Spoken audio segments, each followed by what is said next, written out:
عائزہ الحمدللہ ایک تو میں کہتی ہوں کہ اللہ کا بڑا احسان ہے کہ اللہ تعالیٰ نے ہمیں یہ 10 دن دیے ہیں، اور یہ جو مہینہ ہے جب یہ اس کا آغاز ہوتا ہے، ایک تو یہ کہ جس طرح سے رمضان کا انتظار ہوتا ہے نا، تو ایسے الحمدللہ اللہ کا احسان ہے کہ جب سے اویئرنیس ہوئی ہے نا کہ اس کے کتنے یہ بلیسڈ ڈیز ہوتے ہیں،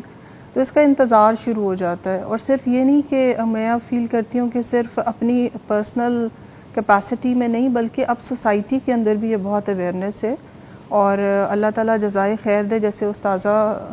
کو اور ساری آرگنائزیشنز کو کہ جس طرح سے یہ اسپریڈ ہو رہا ہے میسج، تو الحمدللہ ابھی اویئرنیس بہت زیادہ بڑھتی جا رہی ہے۔ شکر الحمدللہ۔ تو ابھی پچھلے دنوں میں جیسے ایک محفل میں بیٹھے ہوئے تھے تو یہ بات ہو رہی تھی کہ ہمیں کچھ سالوں پہلے بالکل اندازہ نہیں تھا کہ یہ 10 دن جو ہے وہ کتنی اہمیت کے حامل ہیں، اور اس کا ایک ایک لمحہ جو ہے اس سے کتنی زیادہ ہمیں اجر کا باعث بن سکتے ہیں الحمدللہ۔ تو پلاننگز جو ہیں وہ شروع ہو جاتی ہیں آف کورس گھر کے اندر بھی کہ پتہ ہے کہ اچھا اس میں جو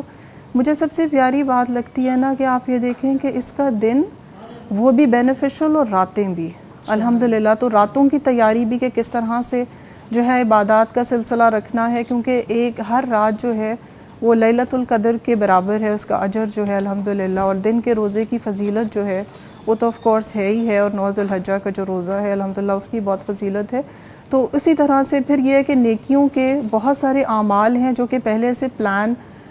ہو جاتے ہیں الحمدللہ، کیونکہ پتہ ہے کہ آنے والے ہیں اور اس کا ایک ایک لمحہ جو ہے وہ ضائع نہیں کرنا۔ تو اسی طرح سے کون سے نوافل پڑھنے ہیں، کون سی عبادات کرنی ہے، اور کون سا صدقہ و خیرات کرنا ہے، پھر یہ کہ کس کس طرح سے اللہ تعالیٰ کے قریب ہونا ہے، اللہ کا قرب حاصل کرنا ہے۔ اور مجھے لگتا ہے کہ یہ جو دن ہے نا اسپیشلی جیسے ہمیں کلوز کرتے ہیں ابراہیم علیہ السلام کی فیملی کے ساتھ،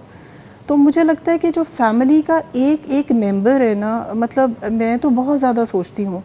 ان دنوں میں، اسپیشلی جیسے بچوں کو بھی بٹھا کے باقی بھی فیملیز میں مسلسل بات یہی ہو رہی ہوتی ہے کہ ابراہیم سے لے کر اسماعیل تک آپ دیکھیں best father, best mother, best son, اور ان کا پھر اس کے بعد جو اوبیڈینس، جو پیشنس، اور اللہ مطلب آپ آج کے بچوں کو دیکھیں تو کیا یہ ہمیں اوبیڈینس ملتی ہے کہ کہا کہ اللہ نے حکم دیا تو فرمایا کہ کر ڈالیے جو آپ کو حکم دیا جا رہا ہے، مطلب اس سے پیاری اوبیڈینس فرما برداری کا سلسلہ، اور یہ کہ بچوں کو یہ سکھانا کہ بیٹا یہ فرما برداری ہوتی ہے، اور یہ صرف باپ کی نہیں ہے، اللہ کی فرما برداری، ایکچولی اللہ کی فرما برداری، تو اللہ کا فرما برداری ماں باپ کا بھی فرما برداری، تو اللہ کی فرما برداری پہلے اور اس کے بعد آف کورس کہ یہ باپ کی فرما برداری۔ تو اللہ کا شکر ہے الحمدللہ کہ یہ جو دن ہے نا دوبارہ سے جیسے رمضان کے بعد آپ کی دوبارہ سے ٹریننگ شروع ہو جاتی ہے۔